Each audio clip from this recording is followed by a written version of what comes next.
So today we're going to talk about a town in Spain, and it has this really unique, kind of haunting story.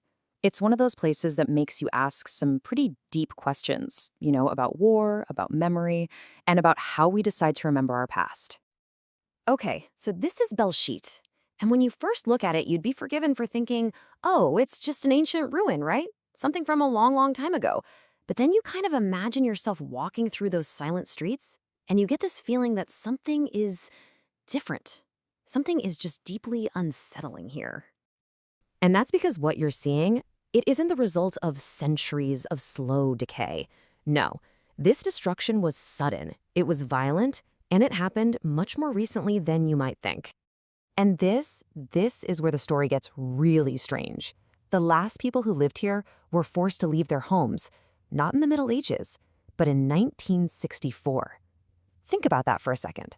For decades after the battle that completely wrecked their town, people just kept on living there, right in the middle of all the ruins. So that leads to the big question, right? Why? Why would anyone leave a town like this, just frozen in a state of destruction? Why would you intentionally turn a place where people lived into a permanent open-air tomb? Well, to get to the bottom of that, we've got to go back in time. You see, before it became this ruin, Belchite was a really vibrant place. It had a deep, rich history. And I think to really get the power of what's left today, we first need to understand what was lost. Belchite, it wasn't just some random town. For centuries, it was this incredible melting pot where Christian, Muslim, and Jewish cultures all lived together, side by side. And you could see it in the city itself, especially in its famous Mudejar architecture, which is this absolutely beautiful blend of Islamic and Gothic styles. It was a bustling hub for trade, and, the town had seen war before. It was even mentioned on the Arc de Triomphe in Paris after a battle in the Napoleonic Wars. But here's the thing, it always bounced back. It always recovered. Just look at this picture of the Church of San Martin de Tours. This gives you a real sense of the town's former glory. See that intricate brickwork on the tower? That's classic Mudejar style, just beautiful. And this place, it wasn't just some building. It was the very heart of the community. And here's another one, another key landmark, the town's seminary. This was a center for education, for faith. So when you look at these pictures, you're not just seeing buildings. You're seeing portraits of a living, breathing community. A community that, in the summer of 1937, was about to be wiped off the map.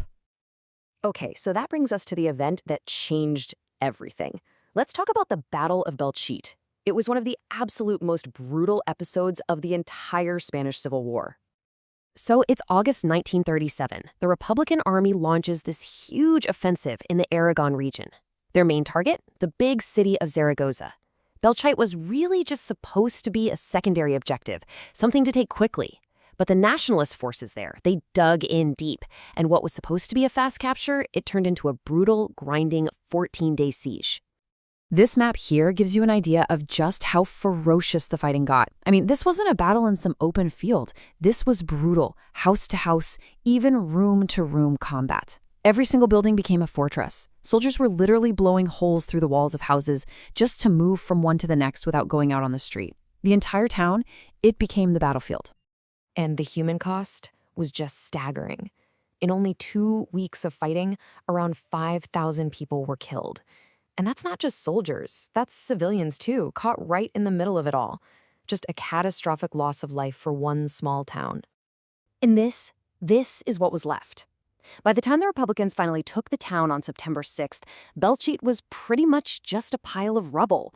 It was completely, utterly devastated. Nothing was left. But the story doesn't end there with the destruction. The weirdest part, the most unusual part, comes next. And it all has to do with the decision made by the man who eventually won the war, General Francisco Franco. So after Franco's nationalists won the Civil War, he came to visit the ruins and made this big proclamation. But here's the catch. He didn't mean he was going to rebuild the old town, nope. Instead, he ordered it to be left exactly as it was. A permanent, physical scar on the landscape. And he had a reason for it. It was meant to be a piece of propaganda, a monument to the quote-unquote heroism of his own soldiers and the barbarism of his enemies. And so, right next door, they built a brand new town, Nuevo Belchite. This side-by-side comparison is just fascinating.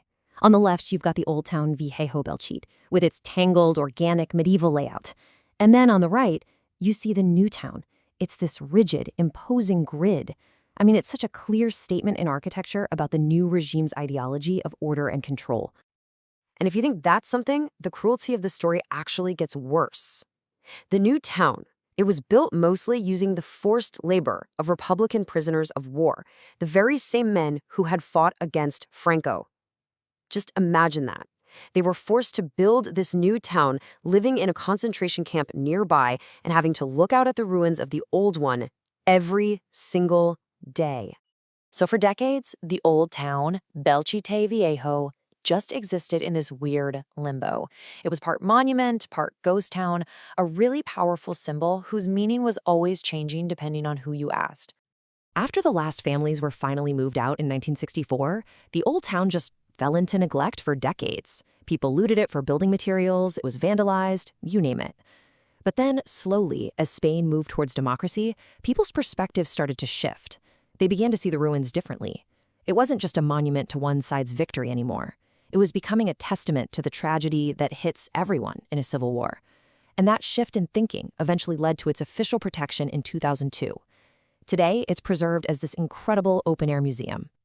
There's this Aragonese poet, José Antonio Labordeta. His father was actually from Belchite, and he just captured the profound sense of loss perfectly with these lines. They translate to something like, "Who has left blood in front of blood? Who has brought death against death?" Wow. It's just such a powerful thought on the senseless circular violence that just completely consumed this town. And that really is the legacy of Belchite today. It's a place of overwhelming silence, where the bullet-scarred walls and the collapsed roofs, they somehow speak louder than any words ever could. What started as a symbol of one side's victory has been totally transformed into a universal symbol of peace and a haunting reminder of the true cost of war. Which kind of leaves us with this one last thought to chew on. Belchite was preserved by a dictator to tell his story, right?